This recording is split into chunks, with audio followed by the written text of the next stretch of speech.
ओम नमः सिद्धिभ्यः ओम नमः सिद्धिभ्यः ओम नमः सिद्धिभ्यः।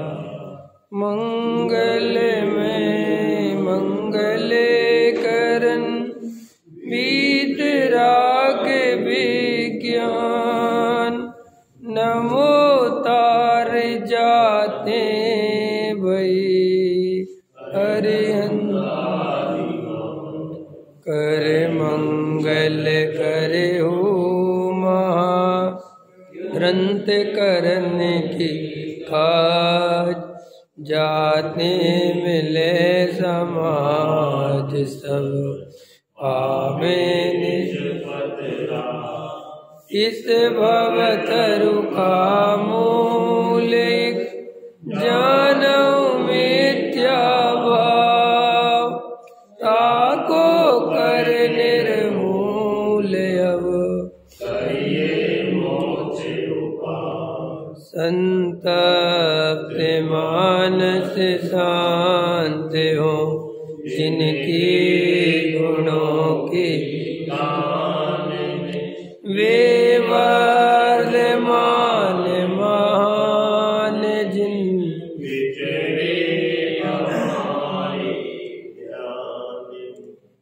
मोक्ष मार्ग प्रकाशक है।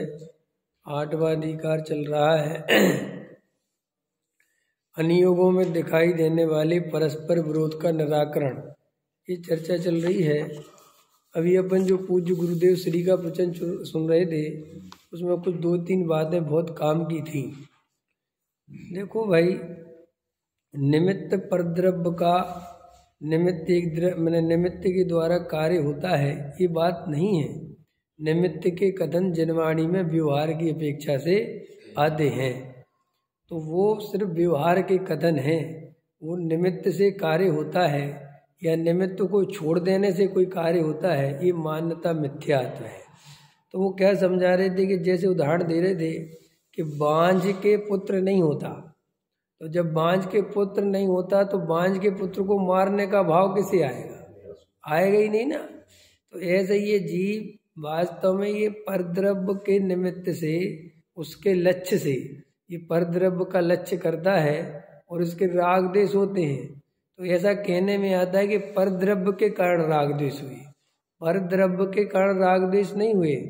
राग द्वेष तो अपने स्वरूप को भूलने के कारण, शरीर संयोग आदि में एकत्व बुद्धि करने के कारण, भेद ज्ञान नहीं जानने के कारण, इसके कारण राग द्वेष हुए हैं, परद्रव्य के कारण नहीं हुए हैं। इसलिए स्त्री पुत्र कुटुंब परिवार ने मुझे रागी द्वेषी बना दिया और मैं इनके कारण रागी द्वेषी हूँ, ये मान्यता महामिथ्यात्व है। और देखो, इस मान्यता पे इतना जोर क्यों दे रहे हैं? मैंने, आप समझ लो, गुरुदेव श्री ने ये जो बात बताई कि स्त्री पुत्र कुटुंब परिवार के कारण राग नहीं होता, आचार्य भगवंतों ने बताई, लेकिन अभी पूज्य गुरुदेव ने उसे हाईलाइट करी ज़्यादा, तो उसके लिए मैं कह रहा हूँ।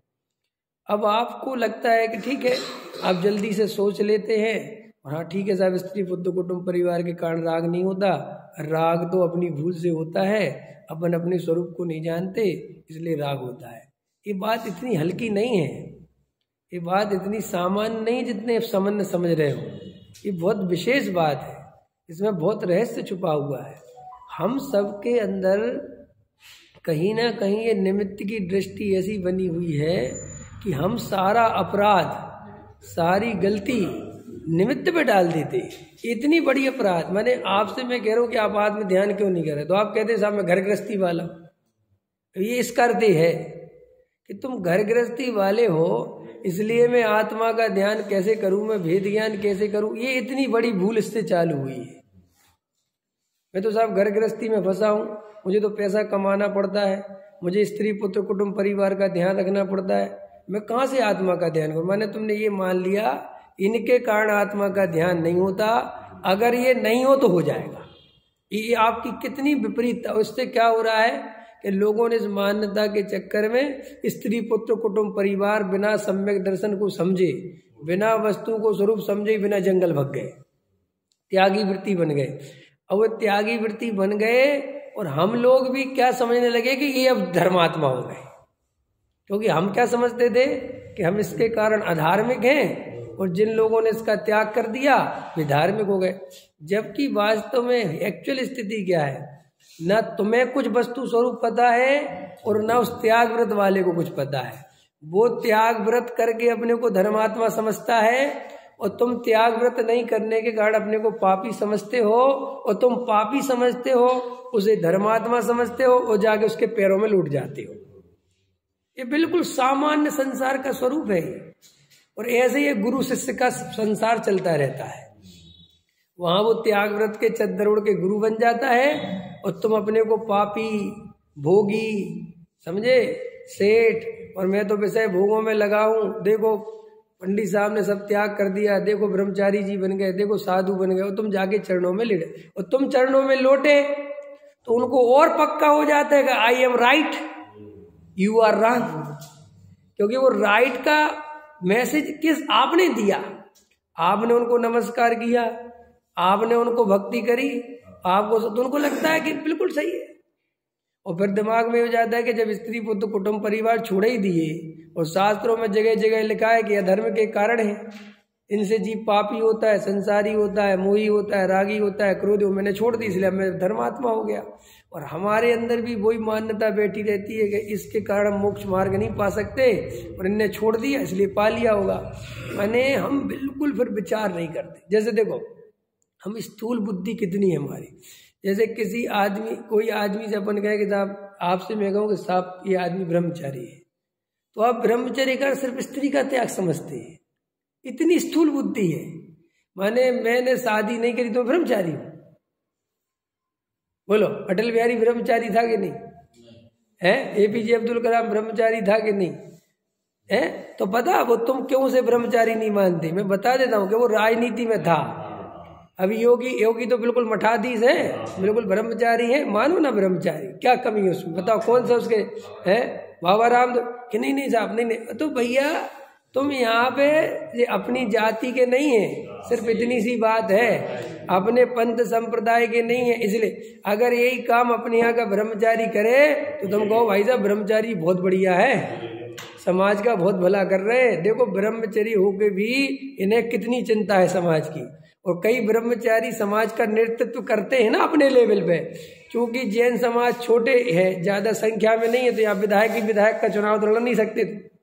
वहां की अपने लेवल पे अपना मठ बना लेते हैं, है ना, अपना एक आश्रम बना लेते हैं और चलाते हैं सब, वो ब्रह्मचारी जी हैं। और आपको ब्रह्मचर्य का सिर्फ इतना अर्थ है कि स्त्री नहीं है, बस आप बोलो आपको क्या इसका मतलब, आप कितना स्थूल समझते हो ब्रह्मचर्य। क्योंकि साहब शास्त्र में लगा स्त्री का त्याग, स्त्री के त्याग का नाम ब्रह्मचारी नहीं है भाई साहब। अरे ऐसे अगर ब्रह्मचर्य मानोगे तो हो गया बंटा जा। ब्रह्मचर्य वास्तव में जैन धर्म का जो ब्रह्मचर्य है ना, वो सम्यक दर्शन के बिना नहीं होता। एक बात लिखो पहले, सम्यक दर्शन के बिना नहीं होता, फिर सातवीं प्रतिमा के बिना नहीं होता। ब्रह्मचर्य प्रतिमा कौन सी प्रतिमा है? तो वहां होता है, उसके पहले नहीं होता। तो उसके पहले क्या होता है? उसके पहले ब्रह्मचर्यानुव्रत होता है, समझ रहे हो? ब्रह्मचर्यानुव्रत होता है, माने वो उतनी विशुद्धि नहीं, माने वो स्त्री है कि नहीं होती इससे कोई फर्क नहीं पड़ता है। माने मैंने चौथे गुणस्थान में हूँ, माने गुरुदेव थे मान के चलो, तो गुरुदेव की कोई शादी थोड़ी हुई थी, गुरुदेव की कोई पत्नी थोड़ी, गुरु कुछ नहीं है ना। तो गुरुदेव ब्रह्मचारी के, देखो गुरुदेव ने कहा नहीं मैं नहीं हूँ। सब क्या क्या है, कोई आपके कोई ऐसे है ही नहीं कि आपको ब्रह्मचर्य के, भैया तुम जिसे ब्रह्मचर्य समझते हो ये तो काया का ब्रह्मचारी है। क्या बोलते थे गुरुदेव? एक काया से ब्रह्मचर्य, मन वचन से नहीं है। और मन वचन भी ये पौद्गलिक है वास्तव में। असली ब्रह्मचर्य माने मुझे जो 15 दिन में आत्मानुभूति होनी चाहिए और सातवीं प्रतिमा लायक और ज्यादा अनुभूति होनी चाहिए, तब जाके मेरा ब्रह्मचर्य कहलाएगा। मैंने त्याग कर दिया, इंद्रिय छोड़ दी, इससे मैं ब्रह्मचर्य नहीं हो जाता। ये तो बाहर का ब्रह्मचर्य है, समझ में आए? तो गुरुदेव ने अपने को अवरस सम्यक दृष्टि कहा कि भाई हम तो इतने हैं, असंयमी है, सामान्य श्रावक है, ये कहा है गुरुदेव। अब हम गहराई से विचार नहीं करते, बिल्कुल पढ़ते लिखते नहीं है, और बस एक ब्रह्मचर्य। ऐसी हमारी हर जगह भूल है। एक भूल नहीं है। ये जो ज्ञानियों के वाक्य होते हैं, अपन सोचते हैं कि ठीक है, बात समझ में आ गई साहब, निमित्त से कार्य नहीं होता। अरे भैया, इसका अर्थ समझो क्या है।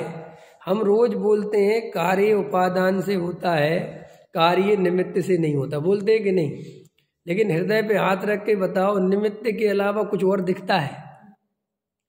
अधार्मिक होने का कारण भी निमित्त दिखता है, धार्मिक होने का कारण भी निमित्त दिखता है। बोलो, शुभ भाव का कारण भी निमित्त दिखता है और अशुभ भाव का कारण भी निमित्त दिखता है। यहाँ तक तो ठीक है, शुद्ध भाव का भी कारण निमित्त दिखता है। बोलो,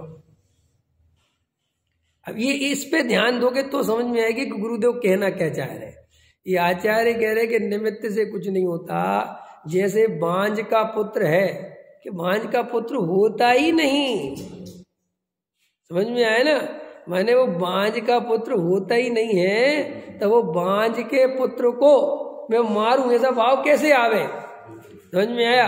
तो ऐसे ऐसे देखने में ऐसा आता है कि निमित्त नहीं हो तो भाव कहाँ से आवे? तो देखने में कैसा लगने लगता है कि निमित्त के कारण भाव आया। तो फिर गुरुदेव ले रहे थे कि ऐसा भी नहीं है, निमित्त के बिना भी भाव आता है। ये टोडामल जी साहब ने लिखा है कि कैसे कि कोई आसपास स्त्री नहीं है, कोई निमित्त है ही नहीं, और वो मन में ही निमित्त खड़ा करके राग द्वेष करता है।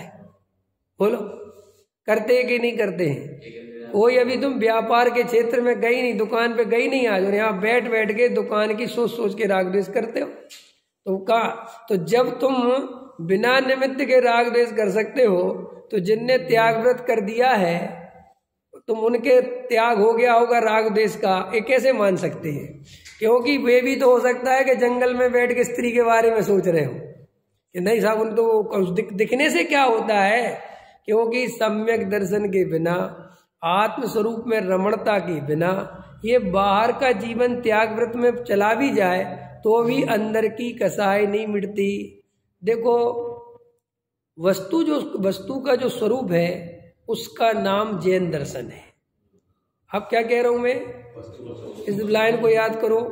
वस्तु का जो स्वरूप है, जो वस्तु का जैसा स्वभाव है, उसको जो बताता है, उसका नाम जैन दर्शन है। जैन दर्शन में वस्तु का स्वभाव ऐसा है, ऐसा कभी नहीं पकड़ना। ऐसा पकड़ने से गलती ये होती है कि जैन दर्शन में तो ऐसा है, कहीं और कैसा है। अरे ऐसा नहीं है।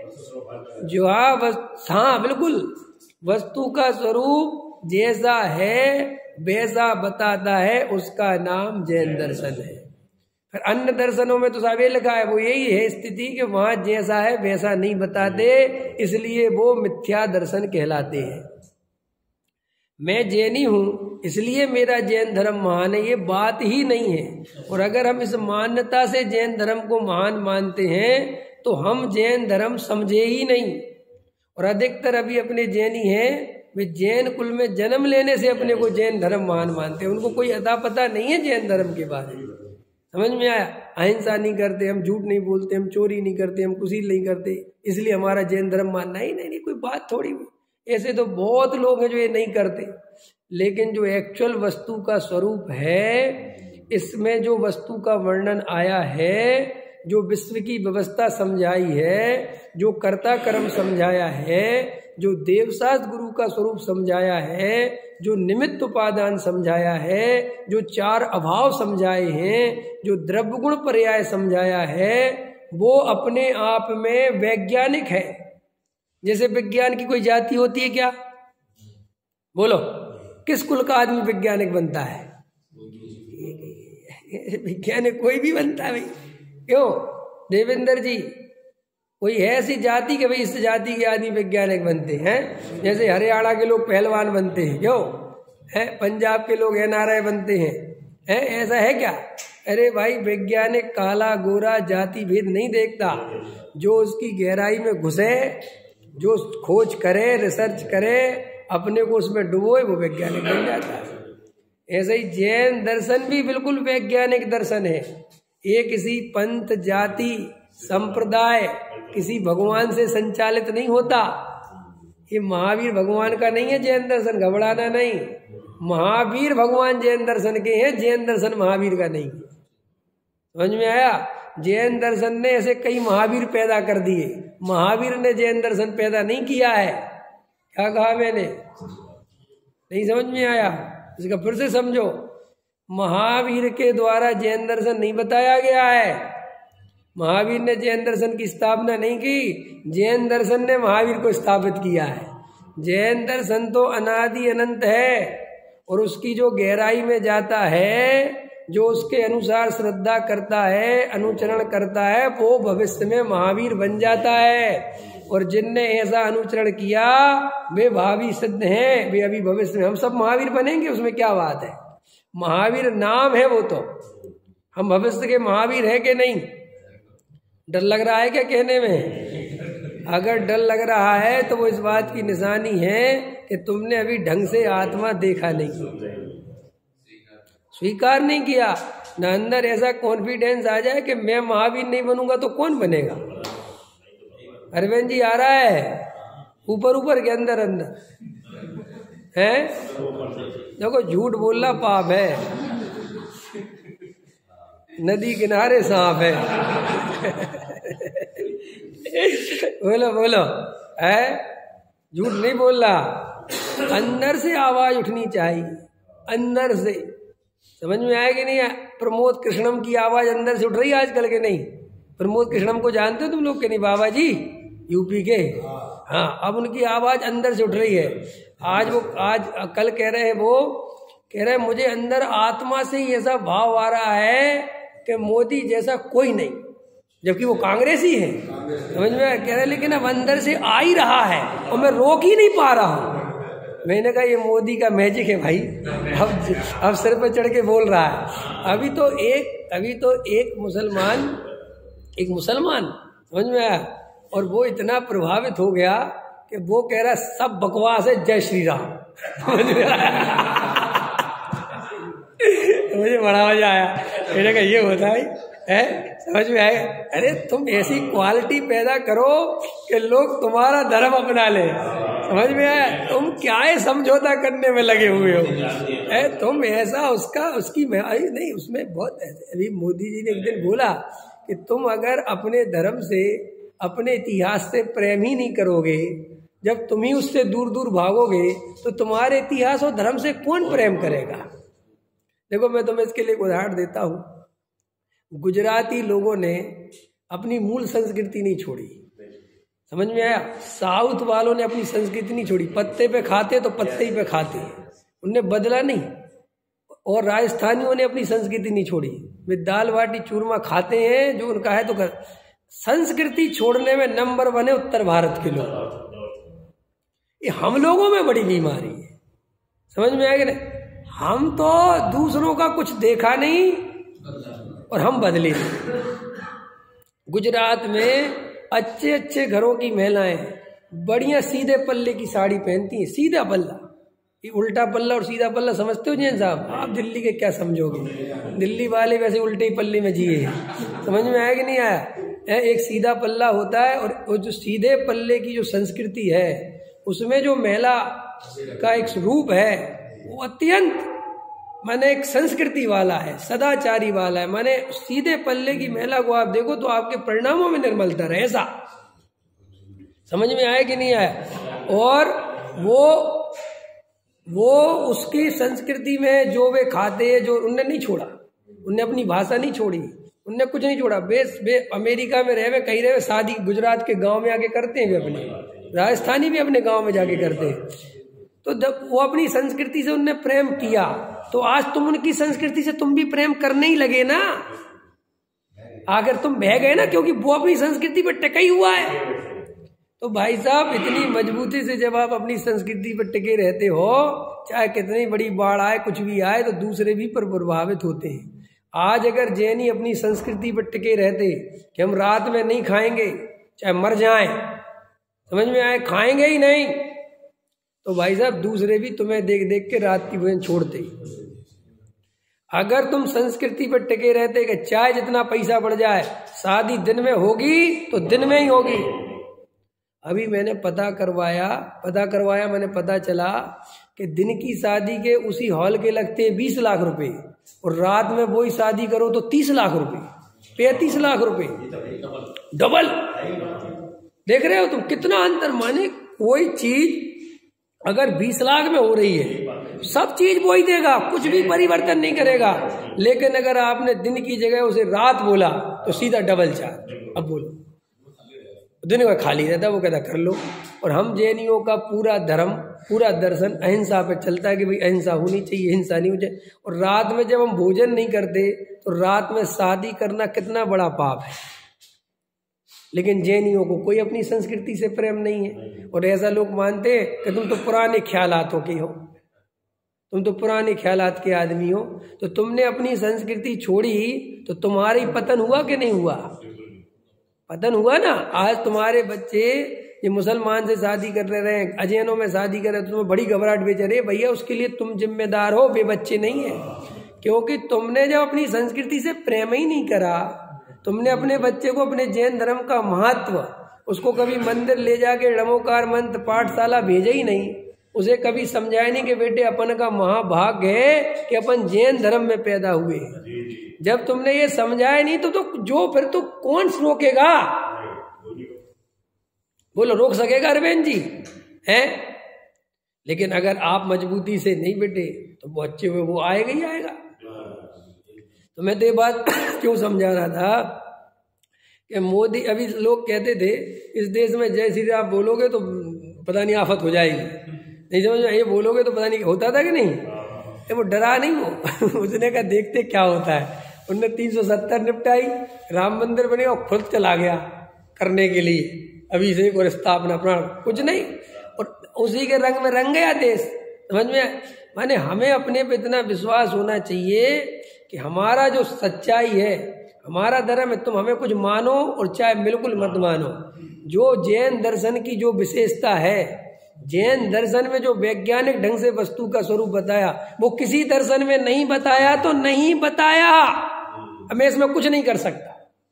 ऐसा भी पक्षपात है, आपको सर्वधर्म सम्मेलन करना चाहिए, हम नहीं करेंगे, हम नहीं करेंगे, जो है सो है। तो महावीर ने जैन दर्शन बनाया कि जैन दर्शन से महावीर निकले? बोलो। जैसे वो वैज्ञानिक उसकी गहराई में जाता है तो वैज्ञानिक बन जाता है। जैन दर्शन बिल्कुल ऐसे ही कहता है कि मैं किसी जाति का नहीं, मैं किसी पंथ का नहीं, मैं किसी संप्रदाय का नहीं, मैं किसी भगवान का नहीं, मैं तो वस्तु का स्वरूप हूँ। जैन दर्शन क्या कहता है? मैं तो वस्तु का स्वरूप हूँ, मुझे तुम अपनाओगे तो तुम सुखी हो जाओगे। हिंदू अपनाएगा तो सुखी हो जाएगा, मुसलमान अपनाएगा तो सुखी हो जाएगा, कोई भी मुझे अपनाएगा और मैं बिना पक्षपात के कि तू हिंदू है तुझे सम्यक दर्शन नहीं होने दूंगा। नहीं, अगर तू सही बिल्कुल वैसे ही पुरुषार्थ करेगा, वैसे ही वस्तु का स्वरूप समझेगा तो तुझे भी होगा, चंडाल को भी होगा। अरे जैन दर्शन की व्यापकता तो कुत्ते बिल्ली सुअर को भी होता है, नारकियों को भी होता है, सबको होता है। बोलो, महाहिंसक पशुओं को सम्यक दर्शन हो सकता है तो मनुष्य जाति को नहीं हो सकता। लेकिन हमें पंथवाद, संप्रदायवाद, जातिवाद, ये बात वो बात, इनमें फंसे रहते हैं और अनंत भाव खो दिए। तो देखो भैया, शांति समझो।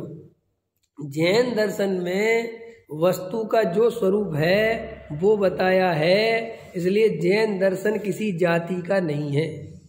और अगर अपन उस वस्तु स्वरूप को समझें, देखो समझने से मुक्ति मिलेगी, घबराना नहीं। जैन दर्शन कहता है कि तुम जितनी गहराई से समझोगे। देखो भाई, एक बात बताओ इंजीनियर साहब, जो वैज्ञानिक होता है या जो डॉक्टर बनते हैं, बड़े बड़े डॉक्टर बनते हैं, वैज्ञानिक बनते हैं, वे कितने पत्थर तोड़ते हैं बाहर में, है? कितने तीर्थों की वंदना करते हैं, कितने पहाड़ चढ़ते हैं, चढ़े आज तक? कोई पता करा तुमने कि ये बड़ा डॉक्टर इसलिए बना कि ये वैष्णो देवी का पहाड़ चढ़ गया, यही सम्मेशकर का पहाड़ चढ़ गया? सुना? उल्टा वे छोड़ देते हैं सब चढ़ना बढ़ना, वे सिर्फ अपने काम में लगे रहते। 5 साल तो शादी तक में नहीं आते। समझ में आया? उनके घर में शादी हो रही हो और बिल्कुल सगी बहन की शादी हो रही हो और वो डॉक्टर का उसका मेंस चल रहा हो, मैं तो वो कहता भी नहीं आ सकता कि भैया तेरी बहन की शादी हो जाए, कोई बात है। इतनी लगन लगाकर देखो, वहां दिमागी मेहनत होती है कि शारीरिक? सारी मेहनत दिमागी होती है। और दिमागी मेहनत का ही फल है कि ऐसा हाथ पकड़ता है और 2000 रुपये लेता है। शारीरिक मेहनत वाले को कभी कुछ नहीं मिलता। समझ में? ये मजदूर है, दिन भर पत्थर तोड़ता है, सिर पे बोझा ढोता है, कितनी तकलीफ में रहता है, फिर भी ना इज्जत मिलती है, ना सम्मान मिलता है, और बदले में दिहाड़ी में 200-400 रुपये मिल जाते हैं और कहते चल जा इधर से। ज्ञान की किस क्षेत्र में कीमत नहीं, मैं आपसे कहना चाहता हूं। फिर धर्म के क्षेत्र में नहीं होगी। जब दुनिया के हर क्षेत्र में ज्ञान की कीमत है मेरे भाई, तो धर्म के क्षेत्र में होगी कि नहीं होगी, बताओ। लेकिन तुम प्रॉपर ज्ञान करते ही नहीं, तुम्हें प्रॉपर पढ़ना ही नहीं है। तुम्हें 1 मिनट में सम्यक से कर भागना है। हम यहाँ समय सार पढ़ा रहे हैं, हमें तो सम्यक से कर ली, चलो हमें नहीं जाना, तो हमें समय सार बाद में पढ़ लेंगे। कैसे सम्यक दृष्टि बनोगे? पहाड़ सम्यक दृष्टि नहीं बनाती, घबराने नहीं। आप सगर जी का निषेध कर रहे हो क्या? मैं कोई निषेध विषेध नहीं कर रहा हूं। मैं तुम्हें ये समझा रहा हूं कि तुम सम्यक ज्ञान का पुरुषार्थ करो, उस पर ताकत लगाओ। इसमें बाहर की क्रियाओं में, इनमें धर्म मत मानो, इनसे संतुष्ट मत हो कि साहब हो जाए ठीक है, उसमें क्या बात है। देखो, एक भाई ने एक प्रश्न पूछा है, मैं उसका जवाब ही दे दूं, फिर ना समय हो जाएगा तुम्हारा, क्योंकि तो समय पता नहीं चलता मेरे को। एक भाई ने प्रश्न पूछा है कि मैं आपके प्रवचन सुन रहा हूं, तो आप जो है ना शुभ भाव की और क्रिया कांड की बहुत उड़ाते हो। क्या शुभ भाव में बिल्कुल करना नहीं चाहिए? क्या क्रिया कांड करने नहीं चाहिए? क्या मुनि बने बिना मोक्ष हो सकता है? ऐसे प्रश्न पूछे हैं 2-3 रविंद्र जी भी। हाँ तुम बताओ, हम भी परेशान हैं, समझ में आया कि नहीं है? ऐसा जब ये प्रश्न खड़ा करो तो लोगों की भागे खिल जाती कि आज सही पूछ लिया किसी ने, जैसे मैंने इसका जवाब दिया नहीं हो। 1000 दफे, करोड़ दफे तो दे चुका हूं, अरे मैं फिर भी देता हूं तुम्हें। अब उसने एक वो भी लिख के भेजा कि ज्ञान क्रियाभ्याम मोक्ष, इसका अर्थ बताओ। समझ में आया? और क्या है कि साहब मुनि बने बिना मोक्ष नहीं होता है, और साफ साफ लिखा है कि क्रिया के बिना मोक्ष नहीं होता, शुष्क ज्ञान से कुछ नहीं होता। ये अर्थ बता देता हूँ भैया, मुझे क्या दिक्कत है, मैं सब बता देता हूँ। देखो भाई, सबसे पहले तो ये मान्यता गलत है, बिल्कुल गलत है कि हम शुभ भाव और शुभ क्रिया का निषेध करते हैं। हम निषेध नहीं करते कि साहब आप निषेध नहीं करते तो आपके, हम सिर्फ ये कहते हैं कि ये धर्म के कारण नहीं है, इनसे कभी भी किसी को मोक्ष नहीं हुआ, होता भी नहीं। कि साहब मुनि बने बिना मोक्ष नहीं होता, बिल्कुल सच्ची बात है।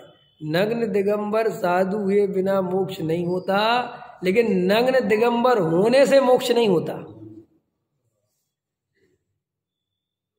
तो इसका अर्थ क्या है? इसका अर्थ ये है कि मोक्ष मार्ग बाहर में कहीं नहीं है, मोक्ष मार्ग है अंदर में। और उसका वस्तु स्वरूप का स्ट्रक्चर ऐसा है कि अगर अंदर में वो मोक्ष मार्ग के गुणस्थान बढ़ते हैं तो बाहर में सहज ही वो क्रियाएं बढ़ती हैं। क्रिया से मोक्ष मार्ग का कोई लेना देना नहीं है।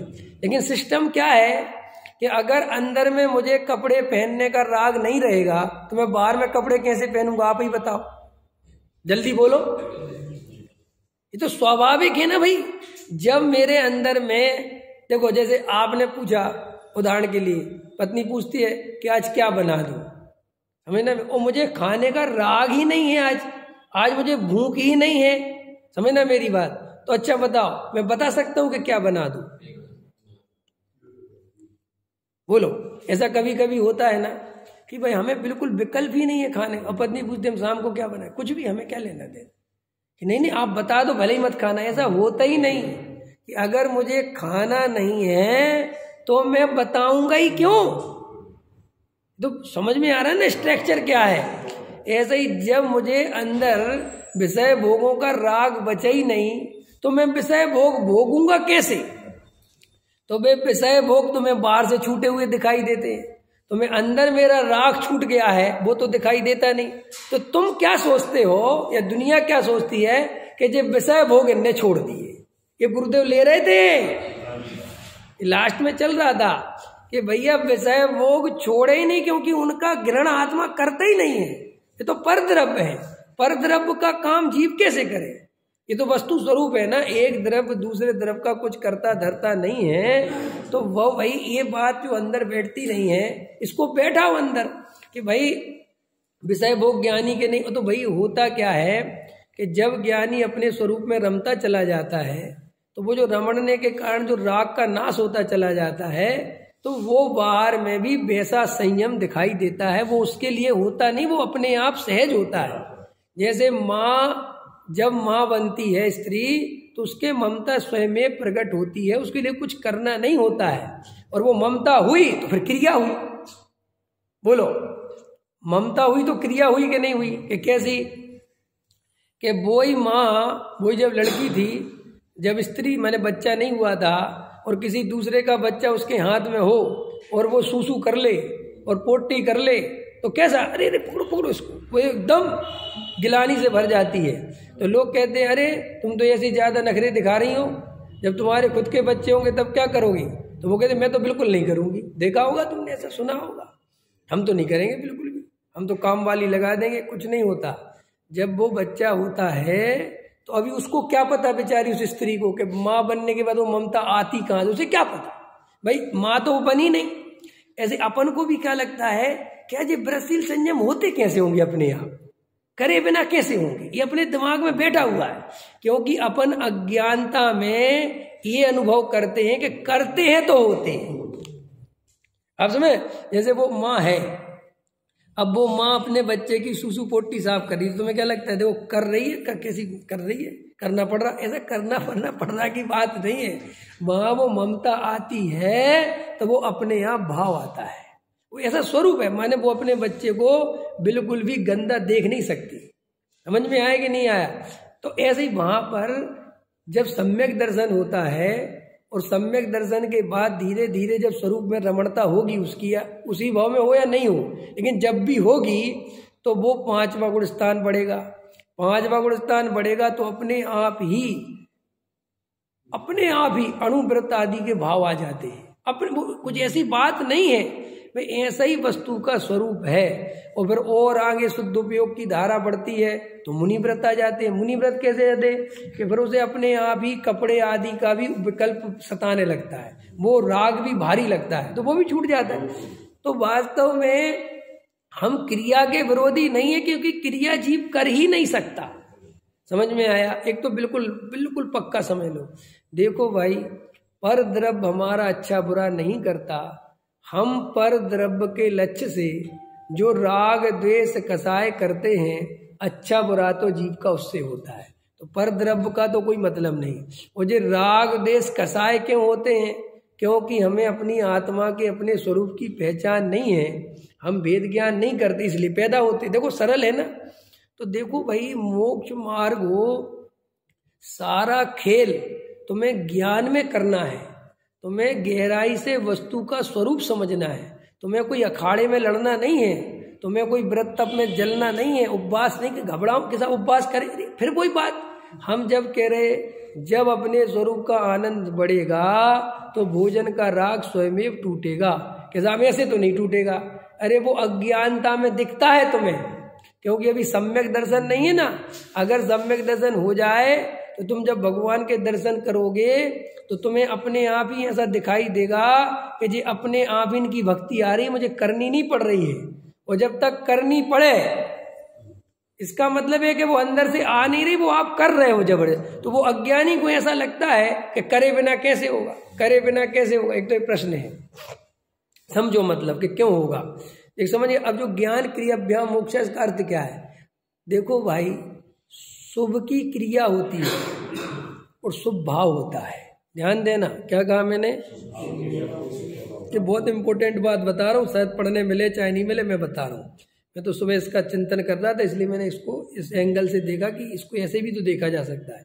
शुभ क्रिया और शुभ भाव बराबर, अशुभ क्रिया अशुभ भाव। लेकिन शुद्ध भाव शुद्ध क्रिया सुनी कभी? क्यों नहीं सुनी? शुद्ध भाव तुमने, शुद्ध क्रिया सुनी कभी? तुमने दो क्रिया जरूर सुनी, शुभ क्रिया अशुभ क्रिया। शुद्ध भाव और शुद्ध क्रिया क्यों नहीं सुनी? क्योंकि शुद्ध की क्रिया जड़ में होती ही नहीं, ये शुभ अशुभ की क्रिया जड़ में होती है। बहुत इंपॉर्टेंट बात बता रहा हूँ, समझ जाओगे तो मजा आ जाएगा। शुभ और अशुभ होते हैं पर के लक्ष्य से, इसलिए शुभ अशुभ जब पर के लक्ष्य से होते तो क्रिया भी पर में होती है। समझ में आए कि नहीं आया? पकड़ना बहुत ध्यान से। मुझे भगवान के दर्शन करने का भाव आया तो भगवान पर द्रव्य है, और जो भगवान के दर्शन करने का भाव आया वो शुभ भाव है। तो पर द्रव्य और शुभ भाव की जब मैत्री होगी तो शरीर की कुछ चेष्टा होगी। मैं ऐसे नमस्कार करूंगा, ऐसे ऐसे करूंगा, कुछ भक्ति बोलूंगा, ये सब जड़ की क्रिया है कि जीव की क्रिया है? जल्दी बोलो।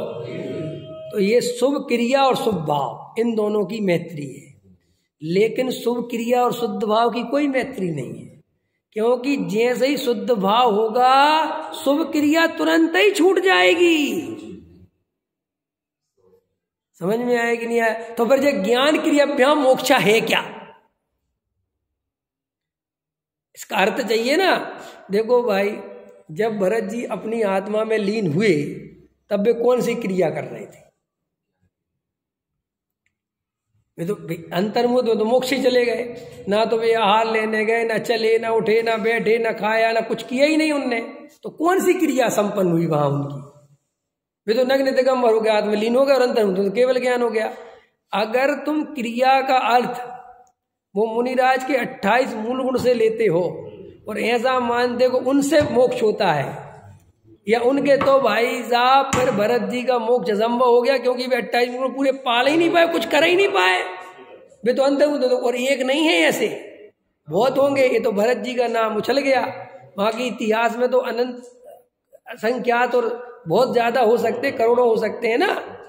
और दूसरी बात, करोड़ों क्या सभी होते हैं कि पूछो कैसे, कि जब तक वे 28 मूल गुण पाल रहे थे एक भी मोक्ष नहीं गया। जब उनने वे सारे पालना बंद करके शांति से एक जगह होके बैठ गए और सारे विकल्प तोड़ दिए, आहारों के, चलने के, उठने के, बैठने के, शास्त्र लिखने के, स्वाध्याय करने के, स्तुति करने के, भक्ति करने के, सब विकल्प तोड़ दिए, तभी जाके केवल ज्ञान की प्राप्ति हुई कि नहीं हुई। और विकल्प तोड़ दिए, ये नास्तिक का कथन है। वास्तव में अपने स्वरूप में स्थिर हुए तो ऐसे विकल्प आना बंद हो जाता है, ये वस्तु का स्वरूप है। समझ में आया? बिल्कुल सरल है।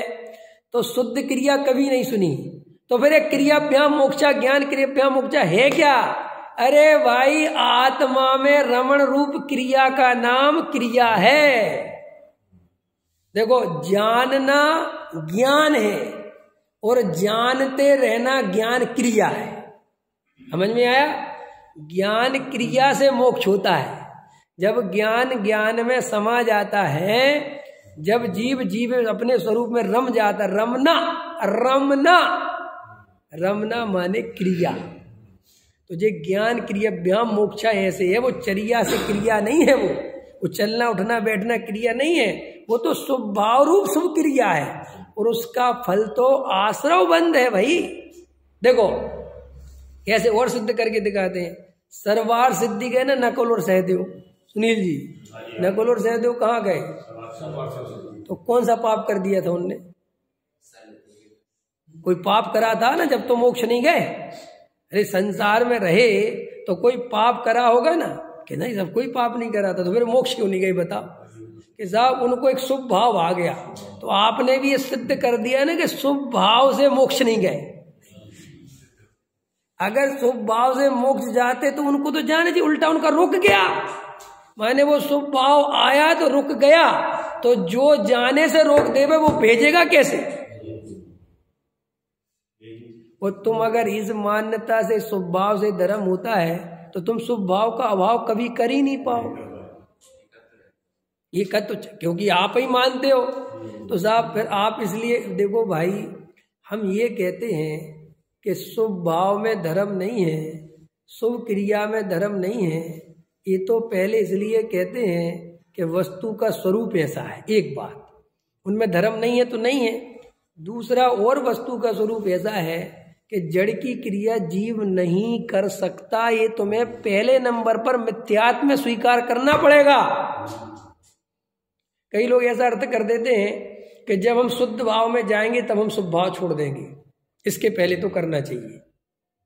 ये करना चाहिए चरणान योग की शैली है, वस्तु स्वरूप ऐसा नहीं है, ये व्यवहार का कथन है। गुरुदेव ले रहे थे, व्यवहार का कथन है, चरणान योग की शैली है।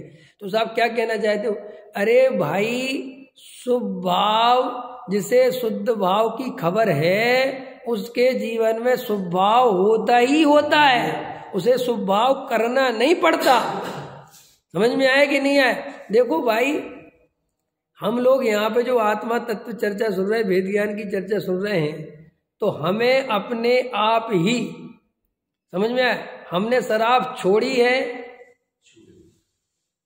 कि हमें शराब पीने का भाव ही नहीं आता? अंतर बताओ पहले। अगर मैं सुनील जी कहूँ, सच बात बताओ, सुनील जी से आपसे बताना एक बात मैं कहूँ, सुनील जी मैंने शराब छोड़ दी, बोलो आपको कैसा लगेगा मेरे बारे में? क्या शराब छोड़ दी? इसका मतलब आप पहले पीते थे, बोलो। मतलब आप, जबकि मैं क्या गलत बोल रहा हूँ? क्या मैं गलत बोल रहा हूँ? क्या मैं इतना अच्छा वाक्य तो बोल रहा हूँ कि भैया मैंने अब शराब पीना छोड़ दिया? बोलो, मैं ये जैनियों की सभा में ये बात मैं बोलूं तो ये मेरी बदनामी है कि ये मेरी इज्जत की बात है? आप किसी बातें कर रहे हैं। श्री गुरु कहते हैं कि तू ये कहता है, समझ में आया कि नहीं आया? साहब मैंने शुभ भाव छोड़ दिया। क्या छोड़ दिया? किसी बातें करता है? क्या क्या छोड़ दिया तूने भैया? मैंने साहब मैं शुभ भाव छोड़ दिया। तो भाई क्या गाना गाता रहता है? अरे जिसे मोक्ष मार्ग की बात मिलती है उसके अशुभ भाव होता ही नहीं। तो पंडित जी आपके अशुभ भाव नहीं होते, हमारे अशुभ भाव नहीं होते। इसकी भी व्याख्या है मेरे पुराने प्रवचनों में। देखो भाई, जो ये नए नए लोग जुड़ रहे हैं, रोज जुड़ते रहते हैं, मैं कई दफे तो कह चुका, एक दो प्रवचन एक ही सुनते हैं। भाई पुराने प्रवचन सुनो, मैंने सब प्रश्नों के जवाबों के सब दे रखा है। मैं बार बार कहाँ तक जवाब दे दूं? सुनो, पुराने 100-200 प्रवचन सुनो, सब में मिल जाएगी वो बात जो तुम्हें चाहिए है। और पुराना एक प्रवचन सुनो और नया एक सुनो तो तुम्हें मिल जाएगी वो बात। एक कई लोग कहते हैं कि वो साहब क्लास में कैसे जुड़ा जाए, वो भी मैं देते देखो, मैं एक नंबर है 9540911530। इस नंबर पे आप मैसेज भेजोगे तो आपको एक द्रव्य दृष्टि ग्रुप है उसमें शामिल कर देंगे और उससे आप जूम क्लास अटेंड कर सकते हो। ये भी बता दिया मैंने, ठीक है, ताकि ये बार बार ये जवाब लोग पूछते फिरते हैं। हाँ नहीं, वो ठीक है, इतना कह दिया। और क्या कह रहा था मैं कि वो अशुभ भाव होता है कि नहीं होता? बोलो, सम्यक दृष्टि का अशुभ भाव होता है कि नहीं होता? बताओ, बोलो, सम्यक दृष्टि का अशुभ भाव होता है कि नहीं होता? किसी बात है, कह रहे साहब होता है। आप कहोगे ना होता, अरे नहीं होता है ना, 6 खंड का राजा बन रहा है, ये सब अशुभ भाव ही तो है। लेकिन सुनो, अध्यात्म में इसे अशुभ भाव नहीं कहते, घबराओ मत। अशुभ भाव माने मिथ्यात्व। अशुभ भाव का अर्थ होता है जो अनंत संसार का कारण हो, हम उसे अशुभ भाव कहते हैं। समझ में आया? जिसे सम्यक दर्शन हो गया और वो भले ये पंचेंद्रिय के विषय भोग रहा है, उसे वे अनंत संसार में रखने में समर्थ नहीं है, उनमें ताकत नहीं है। इसलिए कहते हैं कि ज्ञानी के अशुभ भाव है ही नहीं। अरे ज्ञानी का तो अशुभ भाव भी अंदर शुभ भाव पूर्वक है। ओ खतरनाक, ये थोड़ा खतरनाक है, नहीं समझ में आया? देखो कैसे, ज्ञानी की श्रद्धा सम्यक है कि नहीं? बोलो जल्दी। और ज्ञानी की जो श्रद्धा सम्यक है वो सम्यक दर्शन है कि नहीं? और सम्यक दर्शन शुद्ध है कि नहीं? शुभ अशुभ तो नहीं है सम्यक दर्शन, सम्यक दर्शन शुद्ध है। तो शुद्धता पूर्वक जिसके अशुभ होता है, शुद्धता तो उसके कायम रहती ही है और अशुभ होता है तो वो अशुभ उसके नशा चढ़ता नहीं। जो वेद विष भिक्षण करे, ये समझदार की गाथा है ही नहीं रमेश जी, कि कोई वेद हो और वो विष का भक्षण कर ले तुम्हारे सामने तो वो मरता नहीं है। अरे साहब ये तो चमत्कार हो गया, ये तो चमत्कार हो गया, अरे साहब कोई देवता आ गए, कोई इसको रिद्धि सिद्धि प्राप्त है। कुछ नहीं मूर्ख, साहब जब तू नहीं मरा तो मैं भी पी लेता हूँ। ए भैया तू मत पी लेना, लग गया तू बिल्कुल मरेगा। शास्त्रों में उदाहरण दिया है, एक वेद विष का दिया है और एक ऐसा लिखा कि देखो जब ये पुराने जमाने में क्या होता था, सांप बहुत होते थे, इतने सांप होते थे, इतने सांप होते थे कि आप कल्पना ही नहीं कर सकते। क्यों? कच्चे घर होते थे, पक्के मकान होते नहीं थे, सड़कें होती नहीं थी, लोग खेतों में घर बना के रहते थे, वहीं खेत है वहीं बारे हैं, देखे होंगे रमेश जी भिंड में, अभी आ गए जी वहीं से हैं। हम तो गांव में रहते नहीं, मेरे गांव में, मैं जिस गांव में रहता था मेरे घर के पीछे ही जंगल था, मैंने घर की दीवार जंगल में खड़ी थी, समझ में आया कि नहीं, 12 था, और वहां सांप गोएरे बिच्छू सब होते थे। एक बार तो मेरे घर में ही, कच्चा घर था, क्या होता उसको क्या बोलते इसको, छत खप्पर वाली, समझ गए, तो मेरी पीठ पे ही सांप गिर गया था, समझ में आया। हाँ छोटा था तो मैंने, सांप होते थे बहुत पहले, तो क्या होता था सांप काट देते थे, और सांप काट देते थे तो सांप को कोई डॉक्टर अस्पताल नहीं होते थे, तो गांव में जो सांप का जहर उतार दे उसे भगवान की तरह पूछते थे, माने वो गांव का भगवान था वो, अगर वो सर्प का जहर उतारना जानता, क्योंकि सर्प से मर जाते थे, कितनी बड़ी बीमारी थी। पहले पेटों में पानी भर जाता था, अभी आजकल पेट में पानी भर जाता, डॉक्टर पास 1 मिनट और 2 इंजेक्शन लगा के निकाल देता वो पानी, पहले ऐसे नहीं निकलता था क्योंकि इंजेक्शन थे ही नहीं, पता ही नहीं था। तो भाई साहब जो ये पेट का पानी निकालना जाने वो बहुत बड़ा डॉक्टर था वो, और उसको लोग भगवान की, इसलिए वैद्य जी की, पहले के वैद्यों की कितनी इज्जत थी, समझ में आया कि नहीं आया। आज तो आदमी ना डॉक्टर की इज्जत करता है ना वैद्य की करता है, और वैद्य होते भी बहुत अच्छे थे।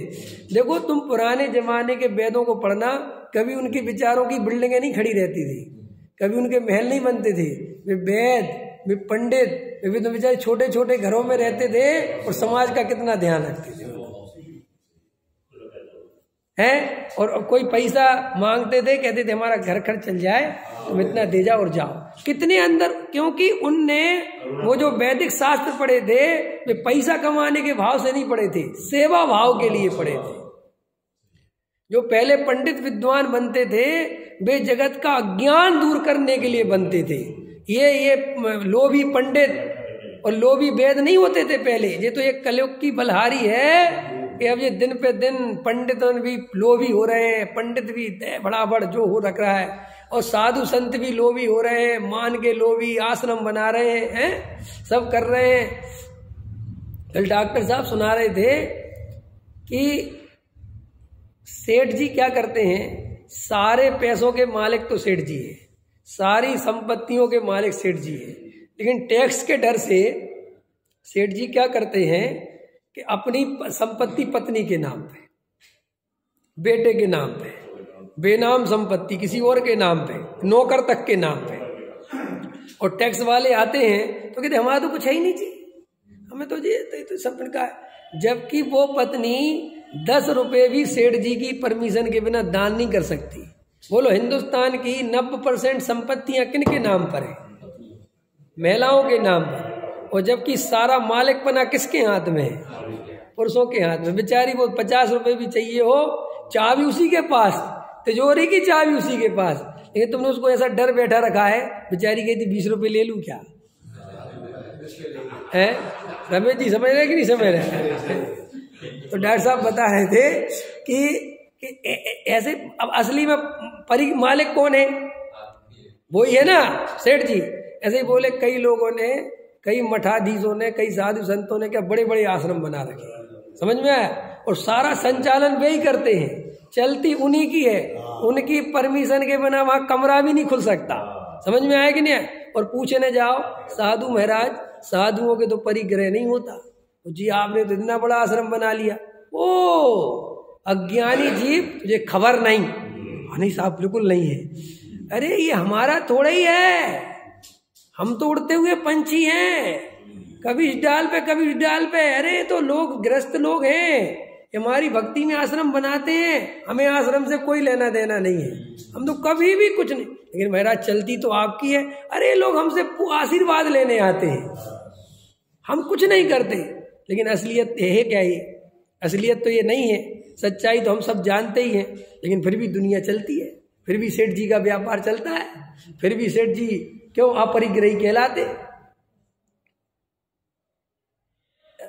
माने आपको ये बात गहराई से समझनी पड़ेगी आप ये ऐसे चलाओगे तो नहीं चलेगा ये सब। आपको एक एक बात को बिल्कुल क्लियर होनी चाहिए कि भाई हम क्या समझ रहे हैं, क्या कर रहे हैं, क्या नहीं कर रहे हैं। तो मैं क्या बता रहा था, याद है किसी को? शुभ अशुभ भाव और वो शुद्ध क्रिया, वो तो बहुत पहले बता रहा था। इसके आगे आ गए थे ना अपन थोड़े से, वो पॉइंट समझ गए तुम कि भाई ज्ञान क्रियाभ्याम मोक्षा, ये बहुत अच्छी बात रहेगी। जो मैं उदाहरण उधर लंबा गया ना, वो पुरानी बात निकल गई ज्ञान से।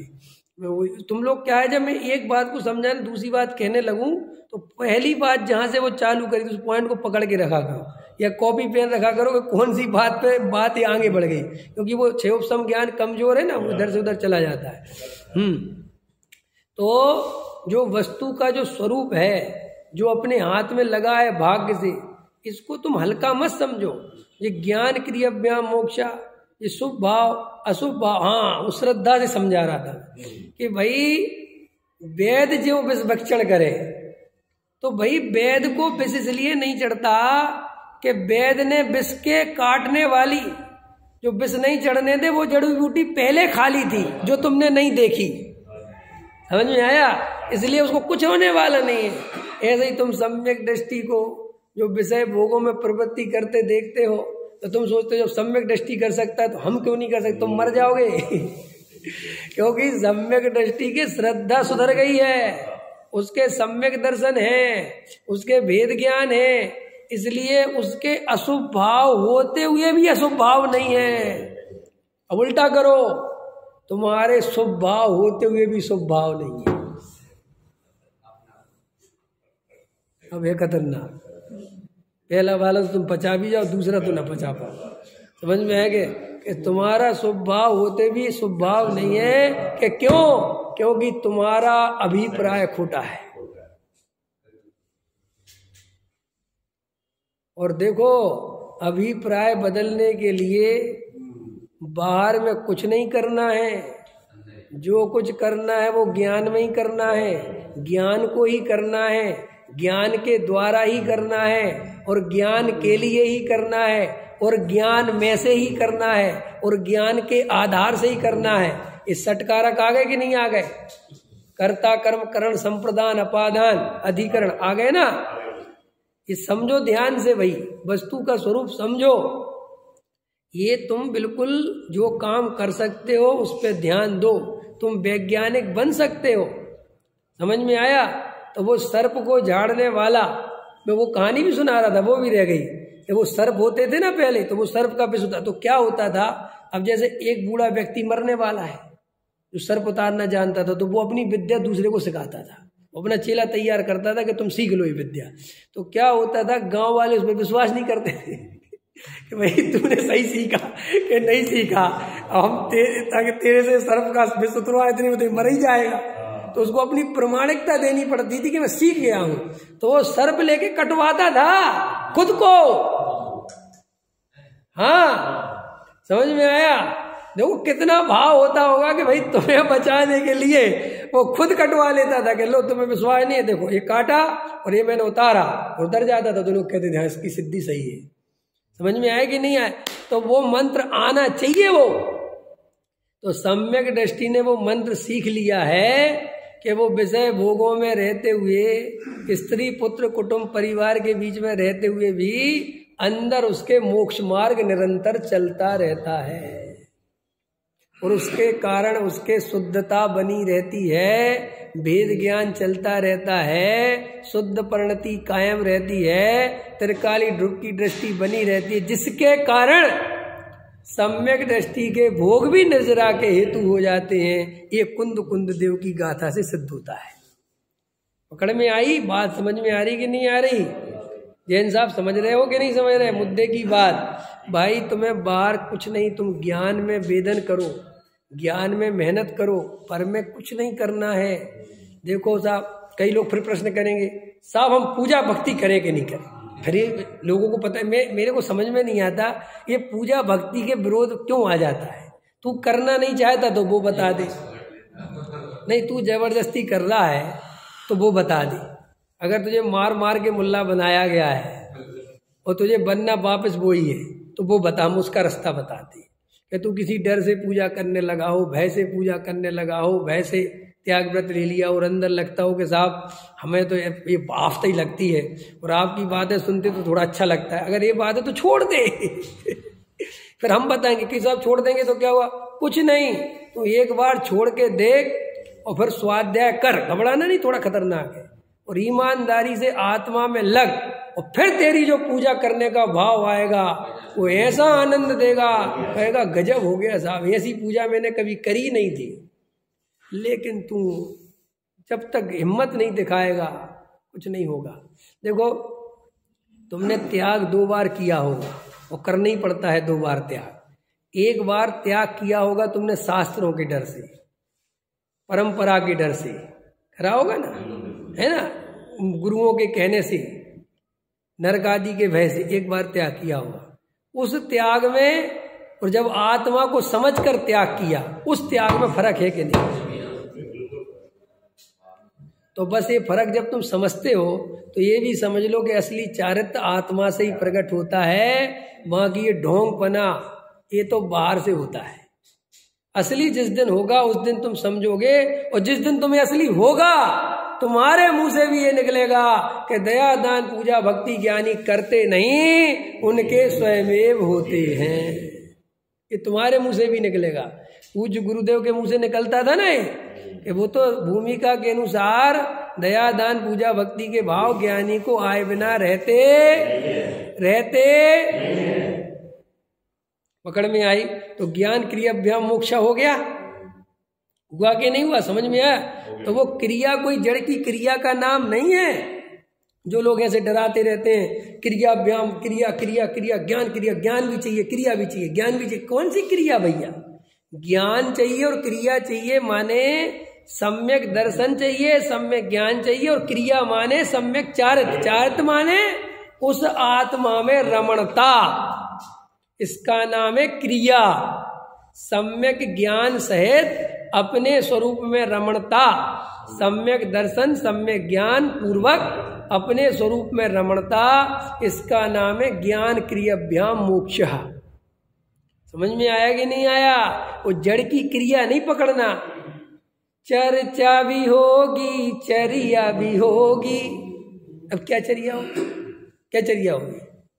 वो चर्या माने वही जड़ की क्रिया, और ये भूल जाता है कि वो जड़ की क्रिया का कर्तापन नहीं तो मिथ्यात्व है।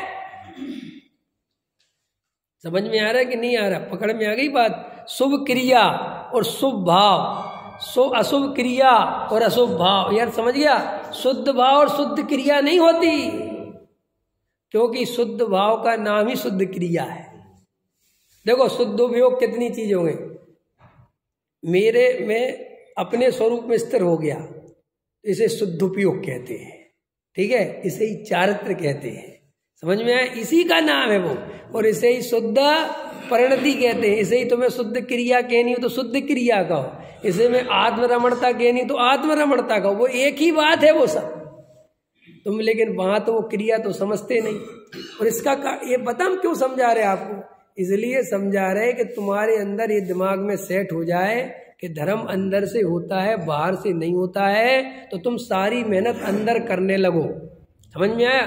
और अंदर करने लगोगे तो अंदर जो सफलता मिलेगी फिर उसका रिजल्ट बाहर भी दिखेगा। लेकिन ये बाहर दिखाने के चक्कर में, समझ में आया? देखो कई लोग जरा से धार्मिक होते और भेष बदल लेते हैं, जबकि अंदर कुछ नहीं बदलता, भेष पहले बदल लेते हैं। क्यों? भेष बदलने का फायदा क्या है? भेष बदलने से तुम धार्मिक दिखने लगते हो, और दुनिया को धार्मिक दिखना है, धार्मिक होना नहीं है। रविंद्र जी आपका एक वाक्य बहुत अच्छा था बड़े पंडित जी का। वो कहते थे कि तुम्हें सम्मेलन क्यों नहीं हो रहा? तो हमेशा कहते थे तुम्हें सम्यक दृष्टि दिखना है, तुम्हें होना नहीं है। तुम्हें पंडित जी दिखना है, पंडित होना नहीं है। तुम्हें धार्मिक दिखना है, अंदर से धर्मात्मा होना नहीं है। और हमें सारा मायाचारी अनंतानुबंधी में जाती है। ये सब ये कसा है बहुत तीव्र, कि तेरे अंदर वो भाव नहीं है, तू बाहर से लोगों को दिखाता है। ये अनंतानुबंधी कसा है। जो ये जीवन जैसा सहज जीवन है वैसे रहो। देखो भाई, जैसे सारी दुनिया सामान्य रहो। नहीं समझ में आया? पकड़ में आएगी नहीं। हम देखो अगर दिन भर कुर्ता पजामा पहन लें तो कोई दिक्कत है? बोलो सुनील जी, कोई दिक्कत है? हम 10-20 जोड़ी अच्छे बढ़िया वाइट कुर्ते पजामे पहन ले और हम बढ़िया घूमने लगे तो हमें ज्यादा भगत समझने लगेगी दुनिया के नहीं? अरे समझेगी। आप क्या समझते हो? अगर मैं दिन भर आपको कुर्ता पजामा में मिलने लगूं, आपका मेरे प्रति भाव बदल जाएगा, आप आदर से देखने लगोगे। जब मैं आपको जीन्स और शर्ट पे मिलता हूं तब आपका देखने का स्टाइल अलग। मैं जानता हूं क्या? मैं नहीं जानता कई बार है? मैं सब जानता हूं। लेकिन भाई अगर मैंने कुर्ता पजामा इसलिए दिन भर पहन रखा है कि तुम मुझे आदर दो, तो ये ठगाई की विद्या तो है, तू ठगी यही तो है। तू दूसरे की श्रद्धा, ये कुर्ता पजामा, जबकि एक बात, कुर्ता पजामा पहनने से मैं अंदर थोड़ी बदल जाऊं, मुझे तो पता है ना। लेकिन लोग ऐसे होते हैं, बड़े बड़े व्यापार कर रखे हैं। एक है हमारे अपने मित्र, उनके यहाँ गए हम तो उनने अपना ऑफिस ऐसा बना रखा है कि जैसे वो ब्रह्मचारी जी हो। समझ में आया? फैक्ट्री चल रही हो ब्रह्मचारी स्टाइल में, मैं इस पे नहीं बैठता, मैं उस पे नहीं बैठता, मैं ये नहीं करता, मैं वो नहीं करता, और पीछे दुनिया भर के साहब लगा ही लग गजब हो गया। और लोग आते तो सोचते जी बड़े सज्जन होंगे, ये तो बड़े धार्मिक दिख रहे। क्यों ये धार्मिक दिखाने का ढोंग कर क्यों रहे? किसको दिखा रहे हो? अरे जहाँ जैसा जो है वैसे रहो। लेकिन ये तू धार्मिक दिखने की जो रात दिन कोशिश करता है, वो इस बात की निशानी है कि तू अंदर से अधार्मिक है। नहीं समझ में आया? जो बहुत सुंदर स्त्रियां होती हैं, उदाहरण ठीक नहीं है फिर भी दे देता हूं, वे बहुत श्रृंगार नहीं करती। ये बहुत श्रृंगार करने का तो अर्थ ही है कि तुम सुंदर नहीं हो, ये तुम स्वीकार करती हो। समझ में आया? तभी तो तुम्हें जो लाली लिपस्टिक पोतना पड़ता है ना। क्यों पोतो है? नेचुरल सुंदर होते तो होते, लेकिन जो नेचुरल सुंदर नहीं होते तो वे दुनिया भर का ये सब काम। ऐसे ही जो सहज धर्मात्मा होते हैं, उन्हें कभी किसी को धर्मात्मा दिखाने का भाव आता ही नहीं। वे तो जैसे हैं तो वैसे हैं, और यही सच्चे धर्मात्मा की पहचान है। जो ढोंग धतूरे करे, जो छुआछूत दवाई इधर उधर कुछ नहीं है। हमने सब देखा है, और वो सारा वजन वहीं चला जाता है, और तुम उसी से धार्मिक मान लेते हो किसी। अभी आज के प्रवचन में ज्ञान क्रियाभ्याम मोक्षा हो गया है, एक अर्थ तो कर दिया समझ में। अभी वो शुभ क्रिया वाला भी हो गया, क्लियर हो गया ना। और आज तो मैं अशुभ भाव भी समझा दिया मैंने। अशुभ भाव ज्ञानी के नहीं होता, क्योंकि अशुभ का नशा ज्ञानी को कभी चढ़ता नहीं। वेद विषभक्षण करने पे भी मरता। ऐसे ही भाई तुम अगर अंदर से अभिप्राय खोटा है और बाहर से तुम द्रव्यलिंगी मुनि भी बन जाओ, तो भी तुम्हें मुक्ति नहीं मिल सकती। ख्याल में आया कि नहीं आया? समझना बहुत खतरनाक है ये। तुम रोज भगवान के पूजा पाठ प्रक्षाल में आते हो, तो तुम्हारी मान्यता ये है कि पूजा पाठ प्रक्षाल करने से मेरा पैसा बढ़ता है। समझ में आया? मेरा भला होता है, पुण्य बंधेगा। तो वो तुम्हारे लिए विष का काम हो रहा है, वो अनंत संसार बढ़ रहा है तुम्हारा। और एक आदमी भले ही 4 मिनट में आता है, नहीं करता तुम्हारी पूजा पाठ, लेकिन उसके अंतरंग में अगर सच्ची श्रद्धा है तो वो निकल जाएगा संसार से। इसलिए सम्यक दृष्टि संसार से निकल जाता है, विषय भोग भोगते हुए भी एक दिन। और द्रव्यलिंगी मुनि सब त्याग व्रत करके भी निकल नहीं पाता। तो साहब आप तो निंदा करें, हम निंदा नहीं कर रहे, शास्त्र उठा के पढ़ो, ये हम नहीं कह रहे, वस्तु का स्वरूप है। मुनि व्रत धार अनंत बार कोई कांजी स्वामी ने नहीं लिख दिया है। समझ में आया? किसी ने तुम जिनसे चिढ़ते हो उनने नहीं लिख दिया है, जिनको रोज तुम पढ़ते हो उनने लिखा है। 6 ढाला तो पूरी दुनिया को स्वीकार है दौलत राम जी की, और वो तो गुरुदेव के बहुत पहले लिख दी गई। मुनि व्रत धार अनंत बार गिरे में को बजायो, पेनिज आत्म ज्ञान बिना सुख लेस न पायो। इससे आत्मा की महिमा आनी चाहिए कि नहीं आनी चाहिए? हमें भेद ज्ञान करना चाहिए कि नहीं करना चाहिए? हमें दिन भर आत्मा को फीलिंग करना, बिल्कुल दिन भर देखो कि मैं आत्मा हूं, यही सम्यक दर्शन का उपाय है भाई। और कोई उपाय नहीं है सम्यक दर्शन का। तुम दिन भर उठते बैठते सोते बैठते जो भी तुम्हारे संसार है, सब में अपने को आत्मा देखो भाई, देखो। एक बात और कह दूं, थोड़ा सा 2 मिनट का रह गया। देखो भाई, तुम्हें अगर मरने का डर लगता हो तो एक बार मर के देखो। देखो मर के कि सब ये कैसे कहा जहर वहर खा ले, नहीं, ये अर्थ नहीं कह रहे। मरने का अर्थ है तुम एक बार लेट जाओ जमीन पर और जैसा मुर्दा पड़ता है ना ऐसे पड़ जाओ और ऐसा महसूस करोगे मैं मर गया, महसूस करोगे मैं मर गया, तो अभी तुम महसूस करोगे कि मर ही नहीं रहा।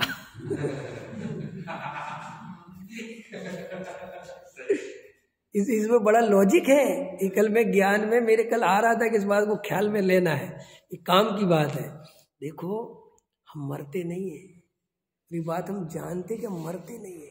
हमें जो इतनी चिंता सताती ना भविष्य की, वो सताती इसलिए कि हमें भी लगता हम मरेंगे नहीं, समझे, मरते नहीं है।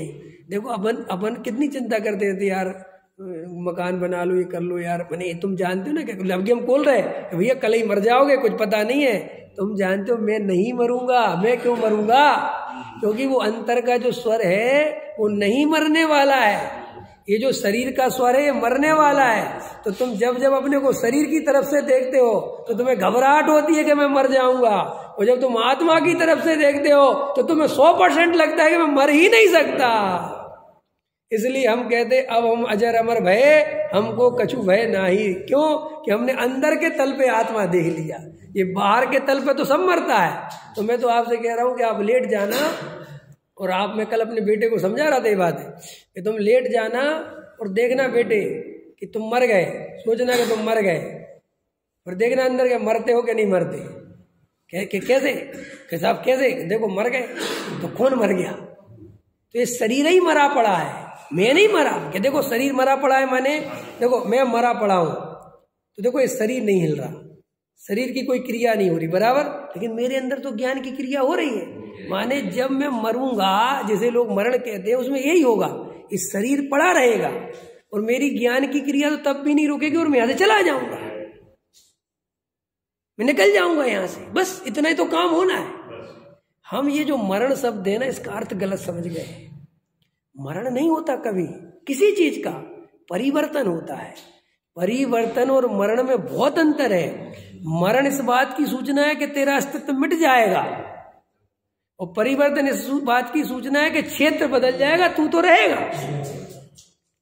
तो हमें हमेशा ये बोलना चाहिए कि मरण नहीं हुआ, परिवर्तन हो गया। और हम बोलते भी देह परिवर्तन, ये शब्द है ना, देह परिवर्तन, ये सिर्फ भारतीय संस्कृति में है और दुनिया में कहीं नहीं है, क्योंकि दुनिया के मूर्खों को कुछ पता नहीं है, सिर्फ हिंदुस्तानियों को पता है। ये अलग बात है कि हिंदुस्तानियों को पता होने पर भी इसकी श्रद्धा नहीं है।